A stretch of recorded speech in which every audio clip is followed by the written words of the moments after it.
இருந்தாலும் நம்ம அதை தான் சொல்றோம். அப்ப நம்மளுடைய ஜாதகத்துல சில தோஷங்கள் அப்படின்னு இருக்கு. அந்த தோஷங்கள் வந்து பாத்தீங்கன்னா அந்தந்த காலகட்டத்துல நமக்கு அது பாதிப்பு கொடுக்கும்.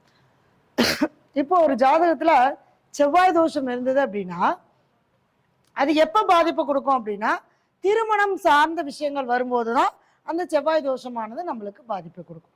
அந்த மாதிரி ஒவ்வொரு காலகட்டம் அப்படிங்கிறது அந்த தோஷங்களுக்கு கண்டிப்பா உண்டு. ஒரு 2 வயசு குழந்தைக்கு போய் ஜாதகத்தை பார்த்துட்டு இந்த குழந்தைக்கு செவ்வாய் தோஷம் இருக்குதுங்க, நீங்க பரிகாரம் பண்ணுங்க அப்படின்னு சொன்னா அது நமக்கு தேவையில்லாது. அதான் சொல்லுவாங்க, எப்பவுமே ஜோதிடம் அப்படிங்கிறது வயசு, அதுக்கப்புறம் அவங்களுடைய கால நேரங்கள், திசா புத்திகள், அந்த டைம்ல கோச்சார கிரகங்கள் இதெல்லாம் சேரும் போதுதான் அந்த ஜாதகருக்கு அதுக்கான முழுமையான பலன்களை, அது நன்மையோ அல்லது தீமையோ நமக்கு அந்த அமைப்பை கண்டிப்பா கொடுக்கும். சரிங்களா? அப்படி இருக்கும்போது நம்மளுடைய ஜாதகத்துல அப்படி என்ன தோஷங்கள், முக்கியமான தோஷங்கள் தான் இது. அதாவது இது எல்லாமே பாத்தீங்க அப்படின்னா நம்ம 9 கிரகங்கள் நம்ம சொல்லுவோம் இல்லையா, 9 கிரகங்கள், சூரியன், சந்திரன், செவ்வாய், புதன், குரு, சுக்கிரன், சனி, ராகு, கேது அப்படின்னு சொல்லக்கூடிய 9 கிரகங்கள் தான் நம்மளுடைய ஜாதகத்தை ஆளுமை செய்கின்றன. அப்ப நம்ம வந்து ஏதாவது நம்ம கிரகங்களை ஆளுமை பண்றோமா அப்படின்னு கேட்டோம்னா கிடையவே கிடையாது. அப்ப கிரகங்கள் தான் மனிதர்களை ஆள்கின்றன. நீங்க அதை பத்தி ஜோதிடம் வந்து நீங்க எனக்கு வேணும், இல்ல வேண்டாம், நான் ஜாதகம் பார்ப்பேன், இல்ல நான் ஜாதகமே பார்க்க மாட்டேன், நான் சாமியே கும்பிட மாட்டேன், என்ன எந்த கிரகமும் ஒன்றும் பண்ணாது அப்படின்னாலும் நம்ம நினைக்கவே முடியாது. அந்த கிரகங்கள் அவங்க செய்யற வேலையை கரெக்டா செஞ்சுட்டே இருப்பாங்க. இப்ப சூரியன்னா காலையில 5:50க்கு 6 மணிக்கு சூரியன் உதிச்சிருவார், சாயந்தரம் 6 மணிக்கு சந்திரன் வந்துருவார். அப்ப அந்த 9 கிரகங்களும் எப்படி அந்த பிரபஞ்சத்துல இயங்கி கொண்டு இருக்கிறதோ அதே போலதான் நம்மளுடைய ஜாதகத்துல அந்த கிரகங்கள் இயங்கி கொண்டே இருக்கும். நான் வந்து அதெல்லாம் பார்க்க மாட்டேங்க, ஜோசியமெல்லாம் எனக்கு நம்பிக்கை இல்லை, நம்பவே வேண்டாங்க. இன்னைக்கு 4 நட்சத்திர திதி யோகம் கரணம் இந்த 5 சேர்ந்து அந்த 9 கிரகங்களும் சேர்ந்து உங்களுடைய ஜாதகத்துல நீங்க என்ன செய்யணும் அப்படின்னு தீர்மானிச்சிருக்கோ அதை தான் நீங்க செய்ய முடியும்.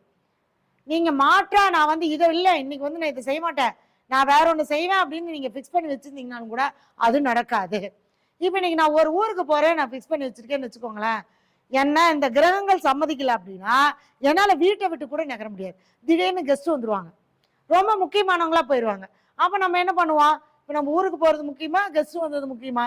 கெஸ்ட் வந்துட்டாங்க, அவங்க தான் முக்கியம். அப்ப அது தடையாயிரும். இப்ப இங்க இதுல நம்ம என்ன பண்ணோம்னா நம்ம எதுவுமே பண்ண முடியாது. அப்ப எந்த ஒரு விஷயமா இருந்தாலும், நம்ம படிப்பாகட்டும், வேலையாகட்டும், திருமணமாகட்டும், குழந்தை பாக்கியமாகட்டும், எதுவா இருந்தாலும் நம்மளுடைய ஜாதகத்துல கிரகங்களுடைய அமைப்பை பொறுத்து தான் நம்மளுடைய வாழ்க்கை பயணமானது நம்மளுக்கு போய்கிட்டே இருக்கும். சரிங்களா? அப்படிப்பட்ட நம்மளுடைய ஜாதகத்துல இருக்கக்கூடிய சில கடுமையான தோஷங்கள், அதாவது தோஷங்கள்னா 9 கிரகமும் தோஷம்தான்.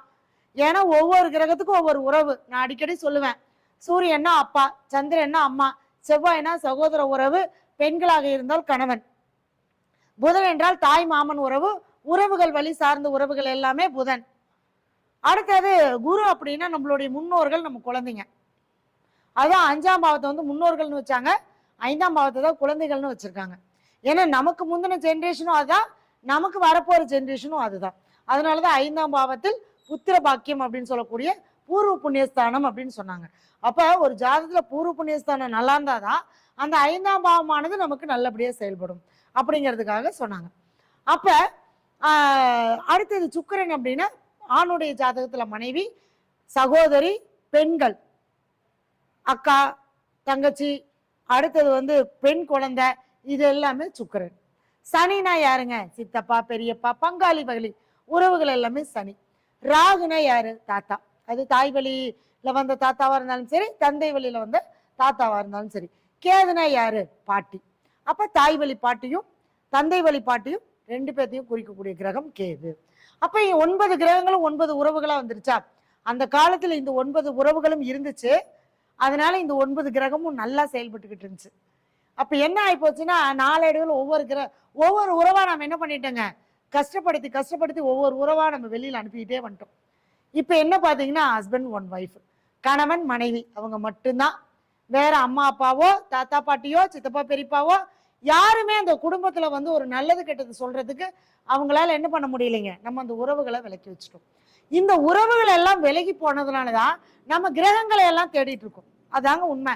இன்னைக்கு ஜாதகத்துல நீங்க எடுத்தீங்கன்னா 5ஆம் பாவம் கெட்டு போச்சு அப்படின்னா தாத்தா கண்டிப்பா நம்மளுக்கு தாத்தா இருந்திருப்பாரு, இல்ல தாத்தா அந்த அந்த அந்த உறவுகளை நம்ம கஷ்டப்படுத்தியிருப்போம். இந்த ஜென்மத்துல அல்ல, ஏதோ ஒரு பிறவில இந்த ஆத்மா அந்த சாபங்களை பெற்று வந்திருக்கும். அதுதான் நமக்கு தோஷங்களாகவும் சாபங்களாகவும் நமக்கு வருது.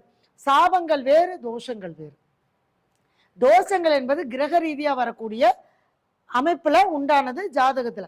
தோஷங்கள் அப்படிங்கிறது பாத்தீங்க அப்படின்னா, அதாவது ஒவ்வொரு உறவின் ஆத்மாவின் வழியில் வரக்கூடியது சாபங்கள். இப்போ ஒரு அம்மா அப்பா சாபம் கொடுப்பாங்களான்னா கண்டிப்பா கொடுக்க மாட்டாங்க. ஆனா அவங்க அதே மனசு வருத்தப்படுற மாதிரி நடந்துக்கிட்டாங்கன்னா அவங்களுடைய ஆத்மா அந்த இடத்துல வலிக்கும். அப்ப அது என்ன ஆகுன்னா அது சாபமாக மாறும். அது ஒரு வகையான சப்ஜெக்ட். இப்ப நம்ம தோஷங்கள் நம்ம பார்க்க போறோம். இப்ப இதுல முக்கியமான தோஷம் என்னன்னா, இன்னைக்கு நிறைய ஜாதகத்துல இந்த தோஷங்கள்னாலதான் நிறைய திருமணம் அப்படின்ற விஷயம். இதுக்கு வந்து கேமராவே ஆஃப் ஆயிடுச்சு. சரி, ஓகே, அந்த ஃபேன். சரி, இப்ப கால சர்ப்ப தோஷம். இதுல நிறைய பேர்த்துக்கு ஒரு டவுட் இருக்கு. ராகுகேதுக்குள்ள இருந்த கால சர்ப்ப தோஷம், அதாவது கால சர்ப்ப தோஷம் அப்படின்னு என்னன்னா, எல்லா கிரகமும் ராகு கேதுக்குள்ள அடைப்பட்டிருந்தால் அது கால சர்ப்ப தோஷம். அதுக்கும் சில விதி இருக்கு. எல்லாரும் சும்மா ராகு கேதுக்குள்ள இருந்தாலே அது தோஷம் அப்படின்னு நம்ம நினைச்சுக்கிறோம். அப்படி கிடையாது. அதாவது இந்த கால சர்ப்ப தோஷம் அப்படிங்கிறது என்னன்னு பாத்தீங்கன்னா, எல்லா கிரகமும் ஒரே இடத்துல இருக்கணும். அதாவது எல்லா கிரகமும் ஒரே இடத்துல மீன்ஸ் ராகு கேதுக்குள் அடங்கி இருக்கணும். நல்லா கேட்டுக்கணும். இப்ப வந்து கால சர்ப்ப தோஷம்னா ராகு கேதுக்குள் இருந்தால் மட்டுமே அது கால சர்ப்ப தோஷம். ராகு என்பது தலை, கேது என்பது வால். இப்ப ராகு கேது எப்படி போகும்னா பின்னோக்கி தான் போகும். ராகு கேது இப்ப எல்லா கிரகமும் இப்படி முன்னோக்கி வந்தா, இப்ப இது நம்ம ஜாதகம்னு வச்சுக்கோங்களேன். இப்ப எல்லா கிரகமும் எப்படி போகுது? இப்படித்தானே போகுது. இப்ப குரு பாத்தீங்கன்னா ரிஷபத்துல இருந்தாரு, மிதனத்துக்கு வந்தாரு. ஆனா ராகு என்ன பண்ணாரு? மீனத்துல இருந்து கும்பத்துக்கு வந்திருக்காரு. அப்ப கேது என்ன பண்ணாரு? கண்ணில இருந்து இப்படி போயிருக்கு. அப்ப ராகு கேதுக்கள் மட்டும் ஆப்போசிட்ல சுத்தும். அதுதான் நம்மளுடைய ஜாதகத்துல நம்ம அப்படித்தான் பலன் எடுக்கணும். இப்ப நம்ம ஒரு லக்னம்னு எடுத்துக்கிட்டோம்னா நம்ம எடுத்துக்குவோம், லக்னத்துக்கு 5ல ராகு, இப்படி பார்த்தா அது 9ல வரும். அப்ப 5 நம்ம எடுத்துக்கணுமா 9 நம்ம எடுத்துக்கணுமா? கண்டிப்பா 2யுமே எடுத்துக்கணும். இப்ப 6ல ராகு, இப்படி பாத்தீங்கன்னா 8ல ராகு வரும். ஏன்னா ராகு கேது எப்பவுமே அந்த நாடி விதிமுறைப்படி நம்ம பின்னோக்கி தான் பலனை பார்க்கணும். அது நம்ம நிறைய பேர் பார்க்கறது இல்லை. சரிங்களா? சரி, இப்ப தலை வாலு. இப்ப தலை இங்க இருக்குன்னு வச்சுக்கோங்களேன். இந்த தலை, இது உடம்பு, இது வாலு. சரியா? இப்ப இதுக்குள்ள எல்லா கிரகமும் இருந்தா மட்டும்தான் அது தோஷம். இது ராகு, இது கேது. அடுத்தது கேது, இது ராகு, இது வாலு, இது தலை, இது தலை, இது வாலு. இப்படி இருந்தா தோஷமானா அது தோஷம் இல்லை, அது யோகம். ஏன்னா எந்த கிரகமும் உள்ள இல்ல, எல்லாம் வெளில வந்துருச்சு. ராகு இதுக்குள்ள எந்த கிரகம், ஏன்னா அதாவது தலை வாய் வழியா உள்ள இருக்கக்கூடிய கிரகம் கேது அடைபட்டு போச்சு. அப்போ தலைக்கும் வாளுக்கும் இடையில இருக்கக்கூடிய அந்த உடம்பு பகுதியில் கிரகங்கள் இருந்தால் மட்டுமே அது ராகு கேது தோஷம். வால் பகுதியில இருக்கு, தலைப்பகுதியில இருக்கு, இப்படி இருந்தா அது யோகம். அதுதான் கால சர்ப்ப யோகம்னு சொல்லக்கூடாது. உதாரணத்துக்கு சொல்றேன், இது லக்கணம்னு எடுத்துக்கலாம். நம்ம இங்க ராகு இருக்கு, இங்க ராகு இருந்தா இங்க இருக்குங்க, இங்க கேது இருக்கு, இது தலை, இது வால், இதுக்குள்ள கிரகம் இருக்கணும். இப்ப இங்க சூரியன் இருக்கு, சந்திரன் இருக்கு, செவ்வாய் இருக்கு, புதன் இருக்கு, குரு இருக்கு, சனி இருக்கு. இப்படி இருந்தால்தான் இது எல்லாமே ராகு கேதுக்குள்ள அடைபட்டு போச்சு. அப்ப என்ன பண்ணுனா, இந்த ஒவ்வொரு கிரகத்தினுடைய தன்மையை கொடுக்கும் போது நம்ம கஷ்டப்பட்டு தான் அது கிடைக்கும். லக்னம், ஏன்னா ராகு எப்படி போகுதுங்க, இது தலை, இது வால், இப்படித்தான் போகுது. இப்ப இப்படிதான் கோச்சாரத்துல இருக்கு. சாரி, இப்படி போகல, இப்படிதான் வருது. அப்ப இதுக்குள்ள இருந்தா மட்டும்தான் அது தோஷம். இப்ப ராகுக்கு பின்னாடி இந்த இந்த பக்கம் இருக்குன்னு வச்சுக்கோங்களேன், அப்படியே இப்படி தூக்கி போடுங்க. இது லக்கணம், இது சூரியன், இது சந்திரன், செவ்வாய், புதன், குரு, சனி. இது இங்க வாலு, இது தலை. அப்ப என்னன்னா இது வெளியேதான் இருக்கு, ராகு எதுக்குள்ள வராது. அப்ப இது வந்து யோகமான அமைப்பு, இது வந்து தோஷமான அமைப்பு. அப்ப இந்த ராகு எதுக்குள்ள இருக்கக்கூடிய கிரகங்கள் பாத்தீங்க அப்படின்னா, ராகு வந்து சுபராவோ அல்லது சுபத்தினுடைய அந்த அமைப்பு இருந்தாலோ அவங்களுக்கு ஒரு 30 வயசுக்கு மேல அது யோகமாக மாறும். அதுக்கு என்னன்னா இந்த கால சர்ப்ப தோஷம் இருந்தால், ராகு எதுக்குள்ள இருக்கக்கூடிய அந்த கிரகங்கள் அமைப்பு இருந்தால் அதுக்கு சர்ப்ப சாந்தி பரிகாரம் செய்ய வேண்டும். அது செஞ்சு அந்த ராகு கேது வந்து நம்ம ஒரு சாந்தி படுத்தணும் அப்படின்னா அதுக்கப்புறம் என்னவாகுங்க, அது யோகமாக மாறும். நம்ம தான் சொல்லிட்டோமே, ராகு கேதுனாலே பாம்படிச்சு கொண்டது. அப்ப நம்மளுடைய முன்னோர்களோ நாமளோ யாரோ ஒருத்தர் ஏதோ ஒரு நாகத்தை வதை செய்திருப்போம், அதனுடைய வீட்டை இடிச்சிருப்போம். அப்படி இருந்தா தான் அது தோஷமா மாறும். இப்போ ஒரு கிரகம் வெளியிருந்தாலும் அது கால சொற்ப தோஷமாகாது. இப்போ ஒரு கிரகம் வெளியிருந்துன்னு வச்சுக்கங்களேன், இந்த கிரகம் எல்லாம் கஷ்டப்பட்டு கொடுக்கும், இந்த கிரகம் ஈஸியா கொடுத்துரும். இப்போ ஒண்ணும் வேண்டாம், ஒரு உதாரணத்துக்கு குரு இங்க இல்ல, லக்னாதிபதி இங்க இருக்கார், ராகு அதுக்குள்ள எல்லா கிரகம் அடப்பட்டு போச்சு, லக்னாதிபதி மட்டும் வெளியே இருக்கார். அது எப்படி இருக்கார், நீசமா இருக்கார். ஜாதகர் கடுமையாக போராடித்தான் அவருடைய வாழ்க்கையில எல்லாத்தையும் அனுபவிப்பார். சரி, குரு இங்க இல்லப்பா, குரு இங்க ஆட்சியா இருக்கார். ஜாதகர் 75% போராடி தான் நினைச்சதை அடைஞ்சிருவார். 100% போராடி, ஏன்னா அந்த கிரகம் நீசமாயி போச்சு. அப்ப அது என்ன நட்சத்திர சாரத்தில் நிற்குது.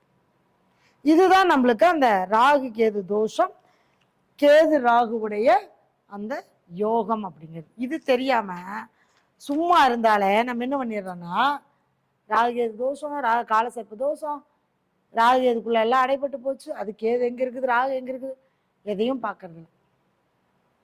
அப்ப இந்த இதே அமைப்பு தான் ஒரு ஜாதகம் இருக்கு, அது உதாரண ஜாதகம். இப்படி இருக்கிற, அதாவது ஒரு நிமிஷம் நான் அழிச்சிட்டு போட்டேன். இது வந்து கால சர்ப்ப யோகம். இது ஒரு மிகப்பெரிய ஒரு தொழிலதிபருடைய ஜாதகம், அதை நான் சொல்ல விரும்பல.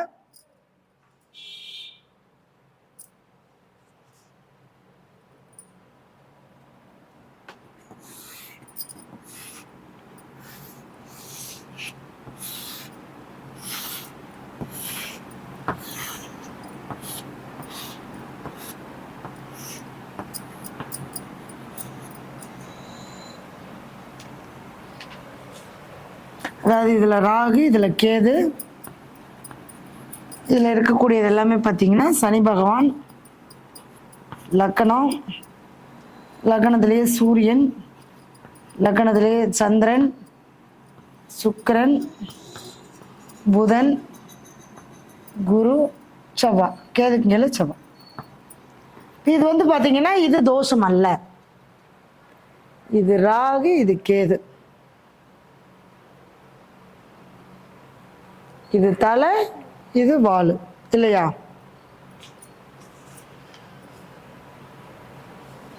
இது எப்படி வராதுங்க, இது கால சர்ப்ப யோகத்தை கொடுக்கும். இந்த ராகு கேதுக்கு இடையில எந்த கிரகமும் இல்லை, இல்லையா?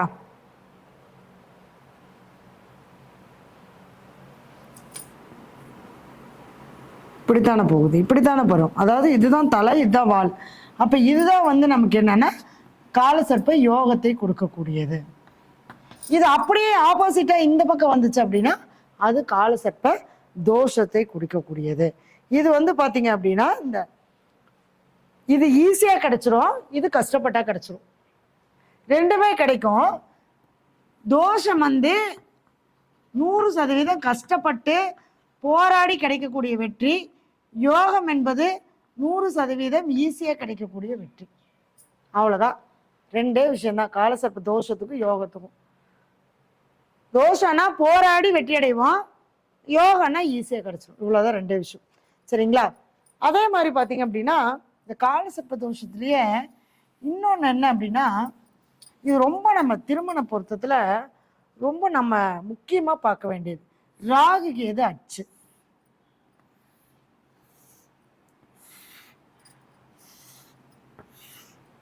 அதாவது ராகு கேது அச்சுக்குள்ள இப்ப ராகு இங்க இருக்கு, கேது இங்க இருக்குன்னு வச்சுக்கோங்களேன். இது ரெண்டுக்கும் நேரம் நம்ம ஒரு கோடு போட்டுருவோம் இல்லையா? இதுதான் ராகு கேது அச்சு. இதுல இப்ப ஒண்ணும் வேண்டாம், குருன்னு எடுத்துக்குவோம். இப்ப லக்னாதிபதி இங்க இருக்காரு, இப்ப 7ஆம் அதிபதி இங்க இருக்காரு. இந்த ராகு கேது அச்சுக்கு வெளியில லக்னாதிபதியும் 7ஆம் அதிபதியும் என்னவாயிட்டாங்க? தனித்தனியா பிரிஞ்சுட்டாங்க. இவங்க வாழ்க்கையில திருமணம் தாமதமாகும் அல்லது திருமண வாழ்க்கையில் பிரச்சனையை கொடுக்கும். அப்பப்ப பிரிவாங்க, சேர்ந்துக்குவாங்க. அது நிற்கக்கூடிய நட்சத்திரத்தை பொறுத்து மாறுபடும். இந்த ராகு கேது அச்சுக்குள்ள இந்த கிரகங்கள் வரும்போது என்ன ஆகும் அப்படின்னா முரண்பாடுகள் ஏற்படும். அதே மாதிரி இப்போ ஒன்றும் வேண்டாம், நம்ம இதையே நம்ம கோச்சாரத்தில் எடுத்து பாருங்க. அவங்க ஜாதகத்தில் இருக்கக்கூடியதுக்கும் இப்போ கோச்சாரத்தில் கிரகம் இருக்கிறதுக்கும் நீங்க பார்த்தீங்கன்னா நம்ம தெரிஞ்சுக்கலாம். இந்த 10 வருஷம் ரொம்ப ஒத்துமையா இருந்தாங்க, என்னன்னு தெரியலைங்க, திடீர்னு சண்டை போட்டு 2 வருஷமா பிரிஞ்சிருக்காங்க. அது என்னன்னா இந்த ராகு கேது அச்சுக்குள் அந்த கிரகங்கள் கோச்சார கிரகங்கள் வரும்போது அவங்க ஜனனகால ஜாதகத்துல அவங்களுடைய இது பிரிவு இருந்தா அவங்க பிரிஞ்சிருவாங்க. இது எப்பவுமே பிரிஞ்சு வாழ்வாங்கன்னு நம்ம சொல்லக்கூடாது. அப்பப்ப சண்டை போட்டுக்குவாங்க, அப்பப்ப சேர்ந்துக்குவாங்க. 16 வருஷம் ஒன்னா வாழ்ந்துட்டு டைவர்ஸ் வாங்குறாங்க. எப்படிங்க? என்ன காரணம்? அப்ப கோச்சாரத்துல அந்த கிரகங்கள் வரும்போது அவங்களுக்கு என்ன பண்ணுதுங்க? அந்த பிரிவினையை கொடுக்குது. அப்ப நம்ம ஜாதகத்தை பார்த்து தெளிவு பண்ணிக்கணும். ஏன்னா இப்ப ஏன் நம்ம ராகு கேது பயிற்சியான ஜாதகத்தை பார்க்குறோம், குரு பயிற்சியான ஜாதகத்தை பார்க்குறோம், சனி பயிற்சியான ஜாதகத்தை பார்க்குறோம்னா இதுதான் அதுக்கான காரணம். அப்ப இதெல்லாம் நம்ம பார்த்துக்கும் போது நம்மளுக்கு நம்மளுடைய ஜாதகத்தில் இருக்கக்கூடிய சில தோஷங்களை நம்ம நிவர்த்தி பண்ணி நம்மளும் வாழ்க்கையில வெற்றி அடையலாம். சரிங்களா? சரி, அடுத்தது புத்திர தோஷம்.